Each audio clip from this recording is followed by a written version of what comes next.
Assalamualaikum warahmatullahi wabarakatuh. Alhamdulillah, kembali lagi bersama saya di channel Tahu Umbasan. Teman-teman, berbicara tentang hidayah berarti membahas perkara yang paling penting dan kebutuhan yang paling besar dalam kehidupan manusia.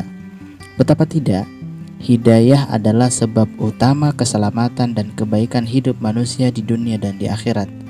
Sehingga barang siapa yang dimudahkan oleh Allah Subhanahu wa ta'ala untuk meraihnya, maka sungguh dia telah meraih keberuntungan yang besar, dan tidak akan ada seorang pun yang mampu mencelakakannya.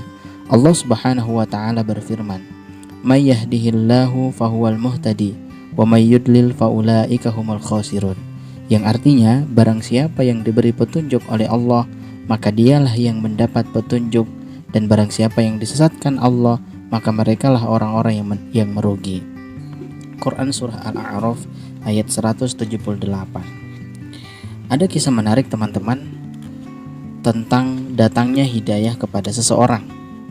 Kisah ini ditulis oleh Ibnul Jauzi dalam kitabnya Al-Mawa'iz wal Majalis. Ibnul Jauzi menyebutkan bahwa ada seorang pencuri masuk ke dalam rumah Malik bin Dinar. Namun dia tidak mendapatkan barang apapun untuk dicuri. Pencuri itu melihat si empunya rumah yang saat itu sedang sholat tahajud. Mengetahui kehadiran orang yang tidak dikenal, Malik bin Dinar segera meringkas sholatnya, dan setelah selesai sholat, dia menoleh ke arah si pencuri dan mengucapkan salam kepadanya. Malik bin Dinar ini berkata, "Wahai saudaraku, semoga Allah mengampunimu. Engkau memasuki rumah, tapi engkau tidak mendapatkan apa-apa yang bisa engkau ambil. Aku tidak akan membiarkanmu keluar dari rumah ini tanpa hasil." Lalu setelah itu Malik mengambil wadah yang berisi air dan berkata, "Berwuduhlah dan sholatlah 2 rakaat. Dengan begitu engkau akan mendapatkan hal yang lebih baik daripada apa yang engkau ingin ambil." Pencuri itu kemudian lalu menjawab, "Baiklah, dengan senang hati aku akan melakukan." Kemudian si pencuri tersebut berwudu lalu sholat 2 rakaat.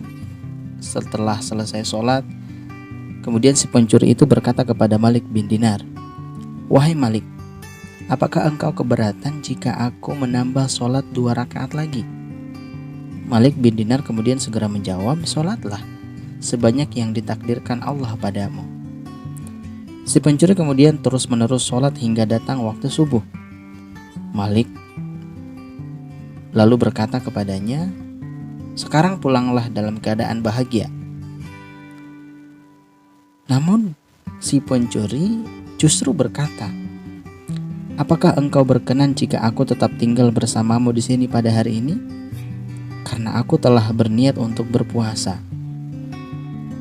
Lalu kemudian Malik bin Dinar menjawab, "Tinggallah di sini selama engkau mau." Pencuri tersebut lalu tinggal beberapa hari di rumah Malik bin Dinar. Selama itu dia senantiasa mengisi waktunya dengan berpuasa dan sholat.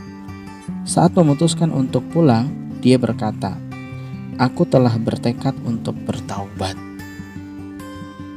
Kemudian Malik bin Dinar pun berkata, "Terkabul tidaknya taubatmu ada di tangan Allah." Pencuri itu lalu bertaubat dan betul-betul menjadi orang yang baik. Lalu kemudian beberapa hari kemudian, dia lantas bertemu dengan salah satu temannya yang satu profesi, sama-sama pencuri. Temannya kemudian lalu berkata, "Aku kira kamu masuk ke gudang harta karun." Lalu kemudian pencuri yang sudah bertobat itu berkata, "Wahai temanku, aku memasuki rumah Malik bin Dinar, tentunya untuk mencuri. Namun ternyata dia telah mencuri hatiku. Aku telah bertaubat kepada Allah. Aku dekati pintu Allah agar mendapatkan apa yang didapatkan oleh orang-orang yang mencintainya." Teman-teman yang dimuliakan Allah Subhanahu wa ta'ala, subhanallah, kisah tadi memberikan banyak pelajaran kepada kita. Dan pelajaran yang paling berharga yang bisa kita ambil adalah bahwa hidayah Allah Subhanahu wa Ta'ala begitu luas bagi kita. Yang terpenting bagi kita adalah maukah kita membuka diri, hati dan pikiran. Maukah kita belajar serta mau mengikuti kelemahan diri ini. Jika hal ini dilakukan, akan lebih mudah bagi kita untuk meraih limpahan hidayah Allah kapanpun dan dimanapun kita berada. Namun jika kita belum mau juga, tampaknya kita harus menderita terlebih dahulu sebelum melakukan perubahan itu.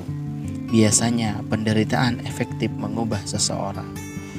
Semoga kisah inspiratif seorang pencuri yang menemukan hidayah melalui wasilah Malik bin Dinar tadi bisa menginspirasi kita. Amin ya rabbal alamin. Terima kasih. Assalamualaikum warahmatullahi wabarakatuh.